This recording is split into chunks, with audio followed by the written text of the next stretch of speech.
August 2nd, 1990. Saddam Hussein's forces crashed through the defenses of oil-rich Kuwait.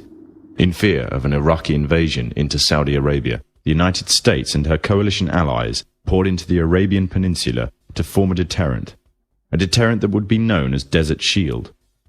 The result was a series of diplomatic talks, negotiations and counter-negotiations that rapidly declined into a no-hope situation. On August the 17th, 1991, Desert Shield became Desert Storm.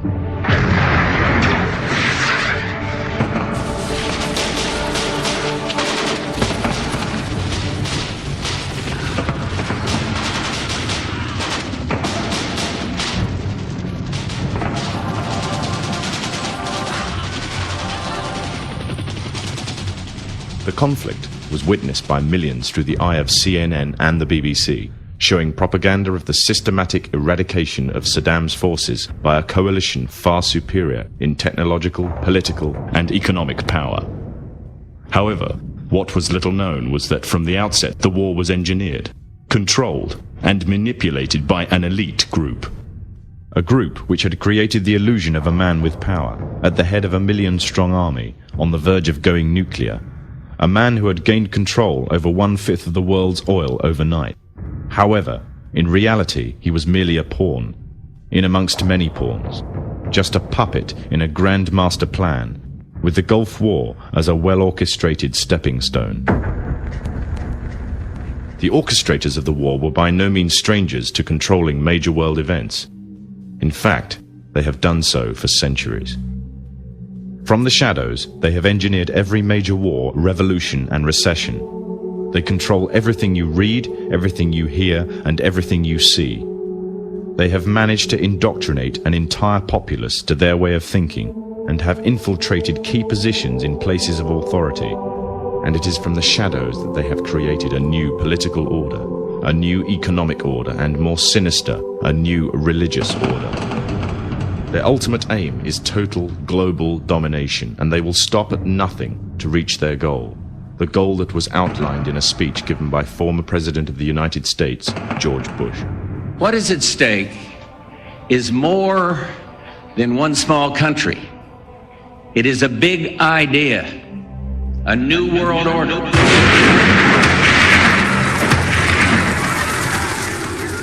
However, the origins of this global plan were not created in the offices of the White House.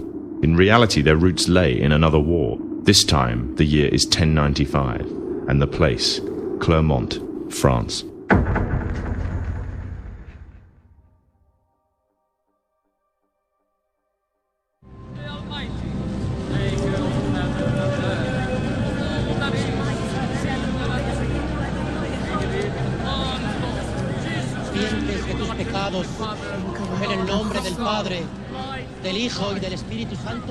The 11th century Europe was ruled by the Church, which held a firm grip on the hearts and minds of the people. This power enabled Pope Urban II to wage war on the Muslim Caliphate and crusade in what he called a War of the Cross, to recapture the land of Jerusalem. It had been under Muslim rule since the year 637, but in 1099, this rule was brought to a bloody and sudden end. In the name of the cross, women were raped and murdered. Children were put to the sword, and it is said that blood ran in the streets knee-high to the horses. Out of this land of bloodshed and terror, a group of men arose. Men that would stop at nothing to get what they wanted, no matter what the cost. 20 years after Jerusalem was taken, the Dome of the Rock was seized by a group of warrior monks calling themselves the Knights of the Temple of Solomon, or more simply, the Knights Templars.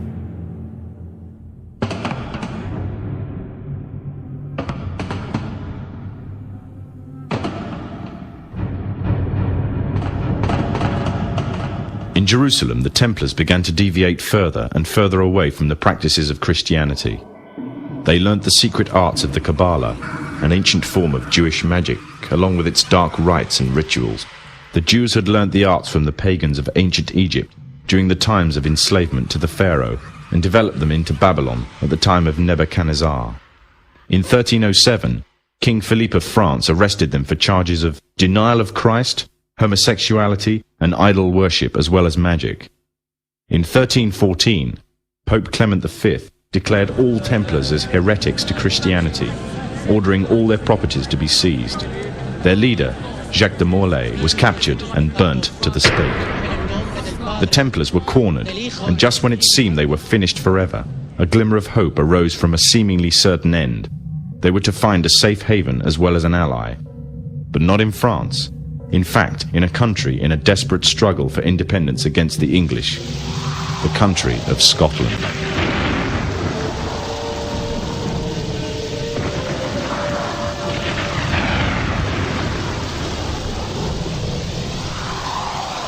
For some, Scotland's hope of independence had died with the death of William Wallace.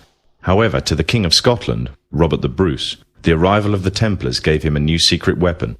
Their experience, gained over 200 years of fighting the mighty armies of Islam, had made them expert in combat and warfare, and more than a match for any army brought before them. In 1314, the Templars, allied with Robert the Bruce and his army, took to the fields of Bannockburn in the long-awaited showdown with the English. Robert the Bruce's foresight paid off. The 25,000-strong English army suffered a humiliating defeat at the hands of only 6,500 men. The dream of an independent Scotland had finally been achieved. The Templars had brought themselves back from the brink of destruction, and never again would they allow themselves to be destroyed. This time they would control the country by controlling its kings, and in order to preserve their secret order, the Templars would have to die, or more precisely the name would have to die. The Templars who had escaped Europe were finally laid to rest in Roslin Chapel, Scotland, which stands to this day as sign of their presence in Britain. Their descendants became the true power of Scotland. In 1603, the death of Queen Elizabeth I left England without an heir to the throne. By virtue of descent, King James V of Scotland became King of England.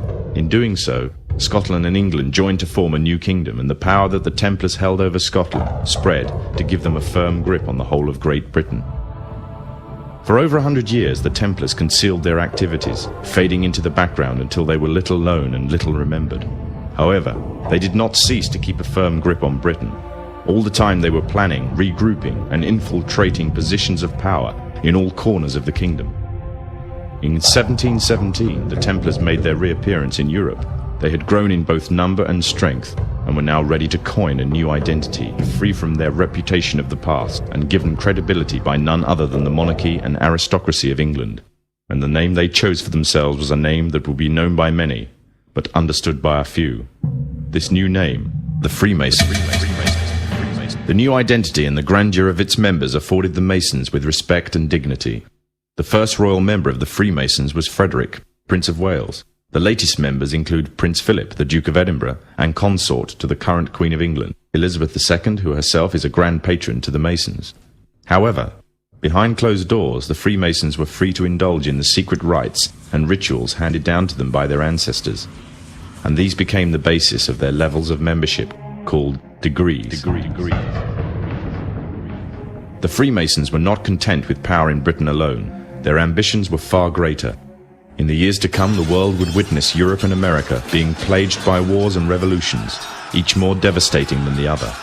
However, these would not be as commonly believed, the spontaneous effects of a downtrodden people, but in fact schemes created by the exclusive few, driven by hunger for absolute power.